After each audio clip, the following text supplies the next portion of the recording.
nubuwa dafa ñëw gëm loonu boppam ban gëm ko mu gëm loonu yàlla ndax buñ gëmutoon nubuwa gëm ilaahi bi bu doon ak nubuwa doo gëm uluhiya looloo tax nu nit duñu wilaaya parce que wilaaya dafay dëgëral nubuwa di dëgëral uluhiya moo tax képp koo gis muy dàq wilaaya mi ngi dajj nubuwa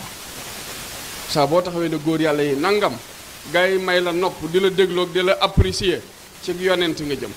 soo jógee ci yonent nag ci yàlla nga jëm directement te gis nga léegi internet yi nit ñi ngi takk fii rek a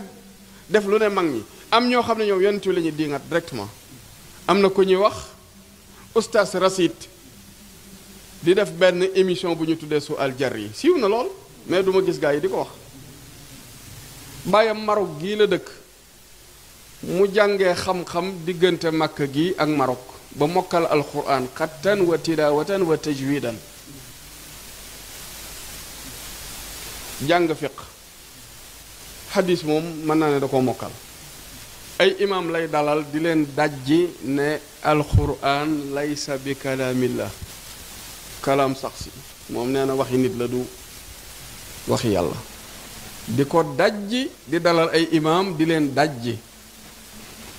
fii may wax ak yow nombre émission yi mu def defe naa romb na 400 émissions di wéy wala 500 la ca doy waar mooy ma ngay jël ay kuréeli jigéen yu nekkoon ci dëkki arab yi di leen soppi ñu nekk ay yéefar léegi xanaa kuy liggéeyal lislaam waroon nga bàyyi xel kooku waxuma la delloosi ko ci loxoy baayam waaye nga fexe ba ñim jëlee ci seen loxoy baay nga delloo leen seen baay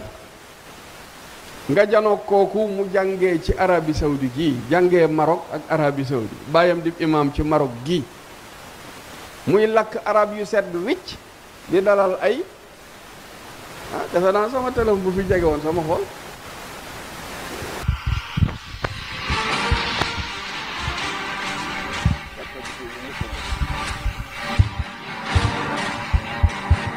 مشاهدينا الكرام ارحب بكم في حلقه جديده من حلقات سؤال جريء. حلقه الليله بعنوان قصه سليمان تفضح القرآن. عنوان جريء. لماذا؟ لأن الكثير من المسلمين يدافعون اليوم عن القرآن بقولهم أن القرآن لا يجيز العنف إلا في حالة الدفاع عن النفس، وأن كل الآيات التي تحض على العنف هي في سياق الدفاع المشروع، رغم أن هذا الكلام غير صحيح، لأن معظم الغزوات لم تكن دفاعا عن النفس بل كانت هجوما على قبائل مجاورة لم تقاتل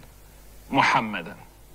لكن في هذه الحلقة سنفحص الموضوع من جانب آخر، من جانب القصص القرآني. فالقصص القرآني يؤكد أن الهجوم على الغير لمجرد كفره شيء مشروع. قصة سليمان مثلا تؤكد لنا أن الجهاد مشروع لمحو الكفر ونشر الإسلام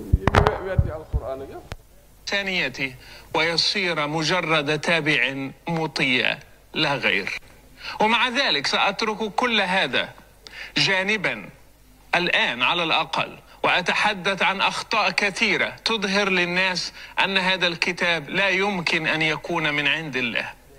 لقد أعطانا القرآن تحديا يقول لنا فيه: أفلا يتدبرون القرآن ولو كان من عند غير الله لوجدوا فيه اختلافا كثيرا. نعم، سنتدبر القرآن في هذه الحلقات وسنرى هل سنجد فيه اختلافا كثيرا، هل فيه ما يخالف العلم، هل فيه ما يخالف التاريخ، هل فيه ما يخالف الإنسانية، هل فيه ما يتعارض حتى بين دفتيه أيضا. لقد قررت أن أخذ هذا التحدي بجد.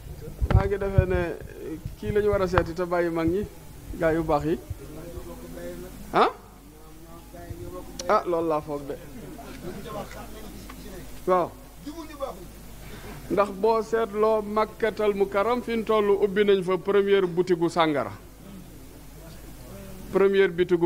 ubbi nañ ko fa. xam nga buñ tuddee ne première boutique mooy deuxième dafa war a am ak troisième.